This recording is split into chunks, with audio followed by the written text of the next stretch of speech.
হ্রদের পানি শুকিয়ে গিয়ে যে ঝুলন্ত সেতু এলাকায় যে চর জমেছে, বোটগুলো আটকে আছে, সেই ছবিটি গত কয়েকদিন ধরে সামাজিক যোগাযোগ মাধ্যমে ছড়িয়ে পড়া একটি বিভ্রান্তকর তথ্য ছড়িয়ে পড়েছে এবং যার ফলে যে ব্যবসা বাণিজ্যে একটা নেতিবাচক প্রভাব পড়তে শুরু করেছে। যারা পর্যটকরা বেড়াতে আসতে চাচ্ছেন তারাও আসলে এখানকার যারা হোটেল মালিক এবং বিভিন্ন ধরনের ট্যুর গাইড তাদের আসলে ফোন করে জানাচ্ছে যে কতটুকু পানি শুকিয়ে গিয়েছে, আদৌ কি পানি শুকিয়ে গিয়েছে না। এই এআই ছবির মাধ্যমে এক বিভ্রান্তকর তথ্য ছড়িয়ে পড়ায় এখানকার যে পর্যটন শিল্পের এক ধরনের ভাটা তৈরি হয়েছে। শুক্রবার এবং শনিবার এই বন্ধের দিনগুলোতে যে পরিমাণ পর্যটক রাঙামাটিতে থাকে তার অর্ধেক এই পর্যন্ত এই মুহূর্তে পর্যটক রাঙামাটিতে এসেছে বলে আমরা জেনেছি এবং তাদের সাথে কথা বলেছি।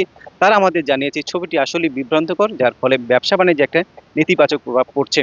তবে এই বিষয়টি একদমই গুজব বলে উড়িয়ে দিচ্ছেন এখানকার যারা পর্যটন ব্যবসায়ী রয়েছেন তারা বলছেন।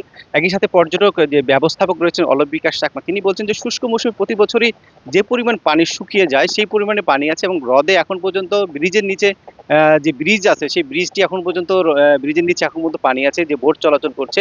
পর্যটকরা যারা রাঙামাটিতে বেড়াতে আসতে চাইবেন বা আসতে চাচ্ছেন তারা আসলে হ্রদে ঘুরতে পারবেন বোট নিয়ে।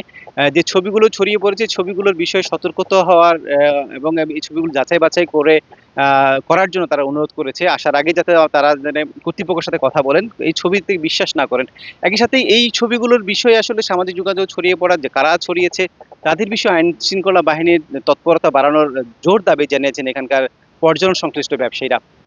প্রত্যেক বছর এই চৈত্র মাসে লেকের পানি শুকিয়ে যায়।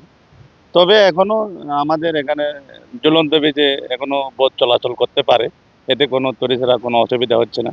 আশা রাখি এই রাঙামাটির অপরূপ সৌন্দর্য দেখতে আমাদের বাংলাদেশের বিভিন্ন প্রান্ত থেকে আমাদের এই ঝুলন্ত সেতু দেখতে আসবে।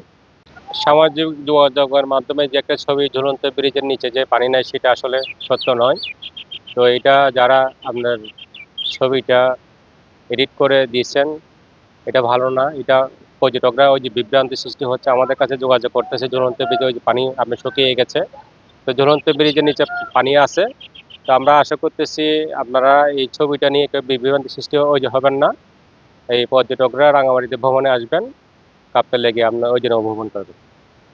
যে ছবিটা আমরা দেখলাম সামাজিক যোগাযোগ মাধ্যমে, পানি শুকিয়ে গেছে, বোট উপরে উঠে গেছে, আসলে এগুলো একটা সম্পূর্ণটাই ভুয়া।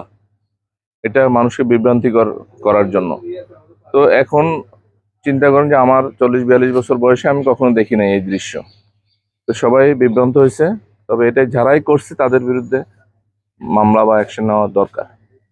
আসলে যেহেতু পর্যটন নিয়ে কাজ করছি আমরা, ইতিমধ্যে অনেক অতিথি যারা বাইরে থেকে রাঙামাটিতে আসেন শুধুমাত্র লেককে ঘিরেই ঘোরার জন্য আসেন, তারা বিবিধভাবে আমাদেরকে আসলে প্রশ্নের সম্মুখীন করেছেন যে আমরা এই ধরনের একটা ছবি দেখতে পেয়েছি, ঝুলন্ত ব্রিজের নিচে পানি নেই, কাপ্তাই লেকের পানি অনেকটুকুই শুকিয়ে গিয়েছে, বোট চলাচল ব্যাহত হচ্ছে। এটা কতটুকু সত্য? আসলে আপনারা জেনে থাকবেন যে রাঙামাটিতে আসলে ঘোরার স্পট আছেই খুবই সীমিত, তার মধ্যে ঝুলন্ত ব্রিজ অন্যতম। এটা দেখার জন্য কিন্তু বিভিন্ন প্রান্ত থেকে দেশের রাঙামাটিতে আসলে আসে। এখন এখানে যদি এই ধরনের ছবি বিকৃত করে এআই দিয়ে যেটা করা হয়েছে, এটা আসলে আমাদের পর্যটন ব্যবসার সাথে কিছুটা প্রশ্নের সম্মুখীন আমাদের হতে হয়েছে এবং বিভ্রান্তি সৃষ্টি হয়েছে বলে আমি মনে করছি।